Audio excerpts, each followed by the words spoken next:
మన ప్రభువును మన రక్షకుడునైన యేసుక్రీస్తు ప్రభు వారి పరిశుద్ధమైన నామంలో ఈ ఉదయకాల వాక్య ధ్యానమును వీక్షిస్తున్న విశ్వాసులకు, సంఘములకు, సేవకులకు, సకల పరిశుద్ధులకు దేవుని కృపా సమాధానములు ఆయన మందిరములో నుండి మీకు అనుగ్రహించునుగాక.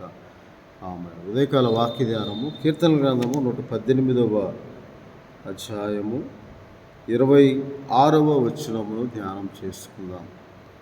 యెహోవా మందిరములో నుండి మిమ్మును దీవించుచున్నాము. యెహోవా మందిరములో నుండి దీవించుచున్నామని యాజకులు పలికిన మాట నెరవేర్చబడుగాక అని చెప్పినప్పుడు ప్రజలందరూ ఆమేన్ ఆమేన్ అని దేవుని స్తుతించాలి. ఆమేన్ అనగా అలాగు జరుగునుగాక, ఆ ప్రకారమే జరుగునుగాక, నిశ్చయముగా జరుగునుగాక అని మనము చదువుకుంటాం. అందువల్ల ఈ దీవెన కొరకు చేయు ప్రార్థనలో 25వ వచనం 118వ కీర్తనలో యెహోవా దయచేసి నన్ను రక్షించుము అని ప్రార్థన చేయి. హోసన్నా అనగా దయచేసి అభివృద్ధి కలిగించుమని ప్రార్థన చేయి. హోసన్నా హోసన్నా అని పలికినప్పుడు యెహోవా పెరట వచ్చేవాడు ఆశీర్వాదముందును గాక, యెహోవా దయచేసి నన్ను రక్షించుము, యెహోవా దయచేసి అభివృద్ధి కలిగించుమని ప్రార్థన చేయి. అలాగే యెహోవా మందిరంలో నుండి యాజకులు దీవించినప్పుడు ఆమేన్ ఆమేన్ అని ప్రజలందరూ స్తుతించాలని దేవుని వాక్యంలో రాయబడి ఉన్నది. కాబట్టి దినవృత్తాంత గ్రంథంలో కూడా ఇదే మాటను మనము చూస్తాం. అందువల్ల దేవుని వాక్యము ఎన్నడూ నిరర్ధకము కాలేదు. దేవుని మాట ఎప్పుడు తప్పిపోదు. కానీ మనము అలాగు జరుగును గాక, మేము అడిగినది నెరవేర్చబడును గాక, దేవుడు చెప్పిన మాట ప్రకారం మా జీవితంలో జరుగును గాక అని ఆమేన్ ఆమేన్ అని ప్రజలందరూ దేవుణ్ణి స్తుతించేవారుగా ఉండాలి. ఆమేన్ ఆమేన్ అని పలికే ఆ మాట మొదటి దినవృత్తాంత గ్రంథము 16వ అధ్యాయంలో ఇలాగూ రాయబడి ఉన్నది. ఇదే వాక్యము కీర్తన గ్రంథం అంతా రాయబడి ఉన్నది. మొదటి దినవృత్తాంతములు 16వ అధ్యాయము 35వ వచనములో 34, 35 వచనములో యెహోవా దయాళుడు, ఆయన కృప నిరంతరముండును, ఆయన్ను స్తుతించుడి. దేవా మా రక్షక మమ్మను రక్షించుము, మమ్మను చేర్చుకొనుమని మనం ప్రార్థన చేయాలి. దీవెనలు కలగాలంటే, మందిరంలో ఉండి దీవించే దీవెన మనకు కలగాలంటే కేవలం యాజకులు దీవించేటప్పుడు వారు పలికిన మాట మన జీవితంలో నెరవేర్చబడాలి అంటే మనము ఇలాగ ప్రార్థన చేయాలి. అది విశ్వాసంతో కూడిన ఆత్మతో నిరీక్షణ గలవారమై సంతోషిస్తూ ఆత్మయందు తీవ్రత కలిగి ఆసక్తి కలిగి మనము దేవుణ్ణి సేవించినప్పుడు అందులో ఆమేన్ ఆమేన్ అనేది నిశ్చయముగా మన జీవితంలో జరగాలి అని, అది వాగ్దానముగా నెరవేర్చబడాలని, దేవుని వాక్యం మన జీవితంలో వాగ్దానముగా నెరవేర్చబడి స్థిరపరచబడటకు ఆమేన్ అని పలకాలని.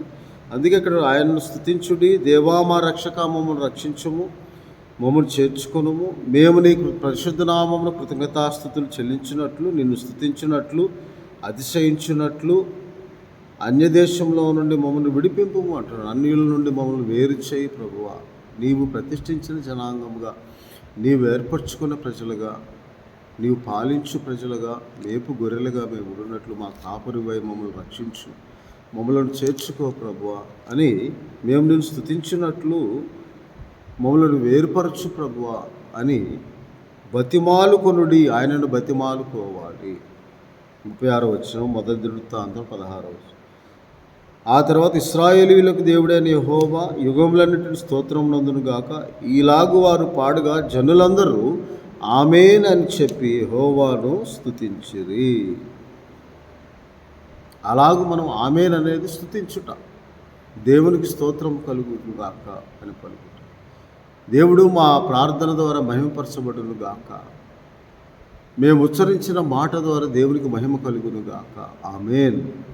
అలాగు జరుగును గాక, ఆ ప్రకారమే జరుగును గాక అని మనము దేవుని వాక్యంలో రాయబడిన ప్రకారము నిశ్చయముగా జరుగును గాక అన్న నిరీక్షణతో మనం ఆమేన్ అని పలకాలి. అప్పుడు దేవుని మందిరంలో నుండి వచ్చి దీవెన మీకు కలుగుతుంది. అందుకే యెహోవా దేవుడు సంఖ్యాకాండం 6వ అధ్యాయం 22-23 వచనంలో యాజకులు అయిన లేవీయులు జనులను ఇలాగ దీవింపవలెను అని చెప్పినప్పుడు ఇశ్రాయేలీయులతో మోషే చెప్పవలసిన మాటను మోషేకు దేవుడిలాగూ సెలవిస్తాడు.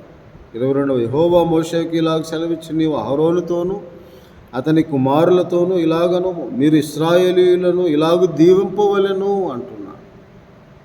యాజకులైన అహరోను అతని కుమారులు ఇశ్రాయేలును దీవించాలి. ఎలాగూ యెహోవా నిన్ను ఆశీర్వదించి నిన్ను కాపాడును గాక. గాక అని పలికినప్పుడు ప్రతి ఒక్కరు ఆమేన్ అనాలి. యెహోవా నీకు తన సన్నిధిని ప్రకాశింపజేసి నిన్ను కరుణించును గాక, కాపాడును గాక, కరుణించును గాక అని పలికినప్పుడు ఆమేన్ అని పలుకు. యెహోవా నీ మీద తన సన్నిధి కాంతి ఉదయింపచేసి నీకు సమాధానం కలుగు చేయునుగాక, నిన్ను కాపాడునుగాక, నిన్ను కరుణించునుగాక, నీకు సమాధానం కలుగునుగాక అని ఆయన మందిరంలో దీవించినప్పుడు, యాజకులు దీవించినప్పుడు ఇశ్రాయేలు దేవుడిని యెహోవా ఆశీర్వదిస్తాడు అని అక్కడ రాయి. నేను వారిని ఆశీర్వదించేదను అంట. కాబట్టి దేవుడు దీవెన ఆశీర్వాదకరంగా మార్చుకోవటానికి మనము హృదయంలో నిబ్రహ్మ కలిగి దేవునికి స్తుతులు స్తోత్రము చెల్లించినప్పుడు, గాకారి పలికినప్పుడు దేవుడు నిన్ను కరుణించి కాపాడి సంరక్షించునుగాక, కాపాడునుగాక, ఆయన కరుణించునుగాక, సమాధానం అనుగ్రహించునుగాక అని పలికినప్పుడు నీవు ఆమేన్ అని పలకాలని దేవుని వాక్యంలో రాయాలి. అంత మాత్రమే కాక ఎజ్రా గ్రంథంలో, నెహెమ్యా గ్రంథంలో కూడా 9వ అధ్యాయంలో ఇలాగ దేవుని వాక్యంలో రాయబడి ఉన్నది. 9వ అధ్యాయంలో నెహెమ్యా గ్రంథం 9వ అధ్యాయంలో 5వ వచనం, ఎజ్రా అందరికంటే ఎత్తుగా నిలువబడి జనులందరూ చూచుండగా గ్రంథం విప్పగానే జనులందరూ లేచి నిలవబడ్డారు. దేవుని వాక్యములకు ఇచ్చిన విలువ, దేవుని మాటకు భయపడి అది దేవుని వాక్యమని విని వారందరూ లేచి నిలవబడి వినయ మనస్కులై దీనులై దేవుని వాక్యములకు ఇచ్చిన విలువ లేచి నిలవబడుట. మనము కూడా ఎవరన్నా వస్తే లేచి నిలవబడతాం, పెద్దలు వచ్చిన సేవకులు వచ్చి. కానీ సేవకులు వచ్చినప్పుడు లేచి నిలవబడే విలువ కంటే ఎక్కువ విలువ దేవునికి ఇవ్వాలి, దేవుని వాక్యమునికి ఇవ్వాలి. సేవకులకు కూడా ఇవ్వాలి తప్పకుండా. అది హృదయపూర్వకముగా మనపూర్వకముగా అయినదే ఉండాలి. కానీ పూర్ణ హృదయంతో, పూర్ణ ఆత్మతో, పూర్ణ శక్తితో, పూర్ణ బలముతో మనం తగ్గించుకొని దేవుని సన్నిధిలో దీన మనస్కులమై దేవుడికి ఇచ్చే విలువ అందరికంటే ఎక్కువగా ఇచ్చే విలువ అయి ఉండాలి. దేవుడికి ఎక్కువ ప్రాధాన్యత ఇవ్వాలి. కాబట్టి దేవునికి విధేయులుగా మనము ఆయన వాక్యము గ్రంథము తెరవగానే లేచి నిలవబడారు. ఎజ్రా మహాదేవుడని యెహోవాను స్తుతించగా జనులందరూ తమ చేతులెత్తి ఆమేన్ ఆమేన్ అని పలుకుచు నేలకు ముఖములు వంచుకొని యెహోవాకు నమస్కారము చేసేది. ఆమేన్లో అంత బలం ఉన్నది. నిశ్చయముగా జరుగుద్ది ఆమేన్ అనే మాట మనం హృదయపూర్వకంగా ఆత్మతో సత్యముతో యథార్థముగా దేవుణ్ణి ఆరాధించి స్తుతించి ఆమేన్ అని పలికినప్పుడు ఆమేన్ అనే మాటలు అంత అలాగు జరుగును గాక అనే మాట అక్కడ రాయబడి ఉన్నది. కాబట్టి మనమందరము అలాగు ఆ ప్రకారమే జరుగును గాక, అలాగు జరుగును గాక, నిశ్చయముగా జరుగును గాక. జనులను దీవింపగా అంటాడు 2వ దినవృత్తాంతం గ్రంథంలో. యాజకులు జనులను దీవింపగా వారి ప్రార్థన పరిశుద్ధ స్థలమునకు, ఆకాశ నివాస స్థలమైన దేవుని నివాసమునకు చేరనని రాయబడి ఉన్నది. ఎందుకు యాజకులను దేవుడు నియమించాడు అంటే తన సన్నిధిని నిలుచుటకును, ఆయన ఆలయంలో పరిచర్య చేయుటకును యెహోవా ఏర్పరచుకున్నాడు అని 2వ దినవృత్తాంతంలో 29వ అధ్యాయం హిజ్కియా అంటాడు. కాబట్టి 11వ వచనంలో దేవుని పరిచారకులై దేవునికి ధూపం వేయి వారు దేవుని ప్రజల పక్షంగా ప్రార్థన చేయవారు దేవునికి నరులకు మధ్యవర్తులుగా దేవుడు ఏర్పాటు చేసుకున్నాడు. ద్వితీయోపదేశకాండంలో కూడా ఇలాగ దేవుని వాక్యంలో యాజకులను దేవుడు ఎందుకు ఏర్పాటు చేసుకున్నాడు అనే మాట అక్కడ రాయబడింది. అందుకే దేవుని మందిరంలో నుండి మిమ్మల్ని దీవించున్నామని యాజకులు పలికినప్పుడు మనము ఆమేన్ అని పలకాలి. ఇశ్రాయేలీయులు దేవుడు ఏర్పరచుకున్న జనాంగముగా దేవుని ఆశీర్వదించి యెహోవా నిన్ను నిశ్చయముగా ఆశీర్వదించును అని పలికినప్పుడు నిశ్చయముగా జరుగునని నీవు నమ్మి హృదయమందు విశ్వసించి అది దేవుని మాటగా దేవుని వాక్యముగా నీవు నమ్మినప్పుడు దేవుడు నిన్ను ఆశీర్వదిస్తాడు అని దేవుని వాక్యంలో రాయబడి ఉన్నది. అందువలన ఇశ్రాయేలీయులను దీవించుటకు దేవుడని యెహోవా యాజకులను ఏర్పాటు చేసుకున్నాడు. ఎలా అనగా మనము మొర్రపెట్టినప్పుడల్లా దేవుడు మనకు తోడుగా ఉండునట్లు మన కోరిక యావత్తు సిద్ధింపచేసి మన ఆలోచన యావత్తు సఫలపరిచి మన ప్రార్థనలను సఫలపరిచి దేవుడు మనకు తోడుగా ఉన్నాడని దేవుని వాక్యంలో ఆయన సేవించి ఆయన నామం బట్టి ప్రార్థన చేయుటకు ఆయన జనులను దీవించుటకు లేవీలైన యాజకులను ద్వితీయోపదేశకాండం 10వ అధ్యాయంలో 8వ వచనంలో నేటి వరకు జరుగుచున్నట్లు యెహోవా నిబంధన మందసమును మోయుటకును యెహోవా సన్నిధిని నిలుచుటకును ఆయనను సేవించి ఆయన నామం బట్టి దీవించుటకును లేవి గోత్రపు వారిని ఆ కాలంలో యెహోవా ఏర్పరచుకుని ఆయన నామం బట్టి దీవించుటకు. అందుకే సంఖ్యాకాండం 6:22 అంటాడు, ఇశ్రాయేలీయులను అహరోను అతని కుమారులైన లేవీలైన యాజకులు దీవింపవలన అప్పుడు నేను వారిని ఆశీర్వదిస్తాను. ఎప్పుడైతే 2వ దినవృత్తాంతంలో 30వ అధ్యాయం 27వ వచనంలో లేవీయులు లేచి నిలవబడగా వారి మాటలు వినబడెను, అప్పుడు 27వ వచనంలో లేవీలైన యాజకులు లేచి జనులను దీవింపగా వారి మాటలు వినబడెను, వారి ప్రార్థన ఆకాశమందున్న పరిశుద్ధ నివాస స్థలంలోకి చేరుతుంది. కాబట్టి ఆ పరిశుద్ధ నివాస స్థలంలో నుండి అందుకే 2వ దినవృత్తాంతంలో 7వ అధ్యాయంలో దేవుడైన యెహోవా సొలొమోను చేసిన ప్రార్థనకు ప్రతిఫలముగా ఈ ప్రార్థనా మందిరమును జనులను క్షమించుటకు జనులను పాపం ఒప్పుకున్నప్పుడు నీ దిక్కునకు చూచి వారి ప్రార్థన చేసినప్పుడు నీవు వారి పాపములు క్షమిస్తావు. బాధ కానీ నొప్పి కానీ రోగము కానీ ఈ తెగులు కానీ క్షామము కానీ వచ్చినప్పుడు వారు ప్రార్థన చేసినప్పుడు నీవు వారిని కరుణిస్తావు అని ప్రార్థించి నీ కార్యం నిర్వహించు ప్రభు అని 2వ దినవృత్తాంతంలో 7వ అధ్యాయం 6వ అధ్యాయంలో సొలొమోను చేసిన ప్రార్థనకు ప్రతిఫలంగా దేవుడు అయిన యెహోవా ఆయన మందిరములో నుండి చేసిన ప్రార్థనను ఆలకించి ఇలాగూ దేవుడైన యెహోవా 2వ దినవృత్తాంతములు 7వ అధ్యాయము 13వ వచనంలో ఇలాగ ఎందుకు దేవుడు ఈ మందిరమును ఏర్పాటు చేసుకున్నాడు, ఆయన మందిరంలో నుండి దీవించడానికి గల ఆవశ్యకత ఏమిటి అంటే అప్పుడు యెహోవా 12వ వచనం రాత్రి యందు సొలొమోనుకు ప్రత్యక్షమై ఇలాగ సెలవిచ్చి నేను నీ విన్నపమును అంగీకరించి ఈ స్థలమును నాకు బలులు అర్పించి మందిరముగా కోరుకున్నాను అంటున్నాడు. బలులు విరిగిన నలిగిన మనస్సే దేవునికి ఇష్టమైన బలిగా మనము విరిగి నలిగిన హృదయముతో మనం ప్రార్థన చేసినప్పుడు దేవునికి అంగీకారకృతమైన బలిగా మనం సజీవయాగము అర్పించుకున్నప్పుడు మన ఆత్మను కృమరించి ప్రార్థన చేసినప్పుడు మనం దీనత్వం ధరించుకొని ప్రార్థన చేసినప్పుడు దేవుడు కోరుకున్న ఈ స్థలము నుండి వాన కురేయకుండా దేవుని ఆకాశం మూసివేసినప్పుడే కానీ దేశము నాశనము చేయనప్పుడు మిడతలు సెలవిచ్చినప్పుడే కానీ నా జనుల మీద తెగులు రప్పించినప్పుడే కానీ నా పేరు పెట్టబడిన నా జనులు తమ్ము తాము తగ్గించుకొని ప్రార్థన చేసి నన్ను వెతికి చెడు మార్గములు విడిచిన ఆకాశము నుండి నేను వారి ప్రార్థన విని అంటున్నాడు.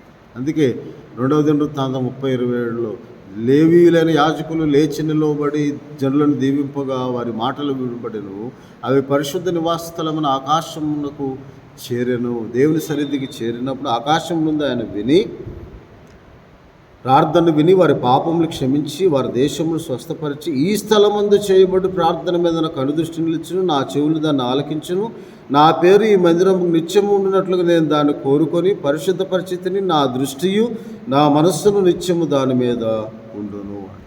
కాబట్టి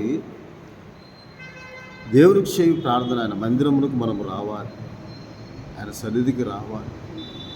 ఆయన అనుగ్రహించిన ప్రార్థనా సమయంలో మనం ప్రార్థించినప్పుడు ఆయన అనుగ్రహించి దీవెనలు మనకు మెండుగా.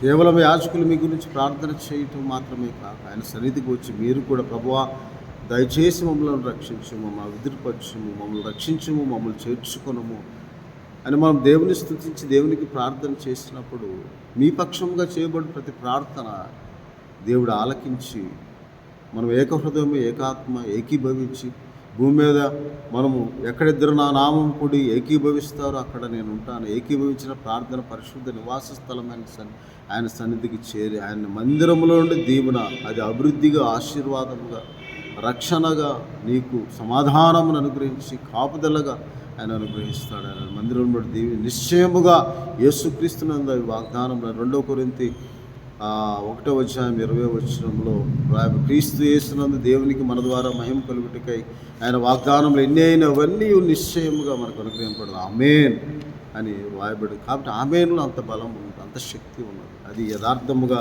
నిజముగా మనం దేవునికి మొరపెట్టినప్పుడు ఆయన సమీపముగా ఉంటాడు. ఆయన భక్తుల కోరికను ఆయన నెరవేరుస్తాడు, ఆయన భక్తులను కాపాడుతాడు అని దేవుని వాక్యంలో రాయబడి ఉన్నది. కాబట్టి నీ ఉద్దేశించిన మనపూర్వకంగా హృదయపూర్వకంగా సంకల్పించిన ఉద్దేశములు సఫలపరచబడాలంటే నీవు ఆమేన్ అని పలకాలి. అప్పుడు దేవుని మందిరంలో మిమ్మల్ని దీవించుచున్నామని పలికిన మాట నీ జీవితంలో తప్పక నెరవేర్చబడి నిశ్చయముగా జరుగుతుంది. నీ విశ్వసించిన ప్రకారం నీకు అవుతుంది, నీ నమ్మిక చొప్పున నీకు కలుగుతుంది, నీ కోరినట్టే నీకు అవునుగాక.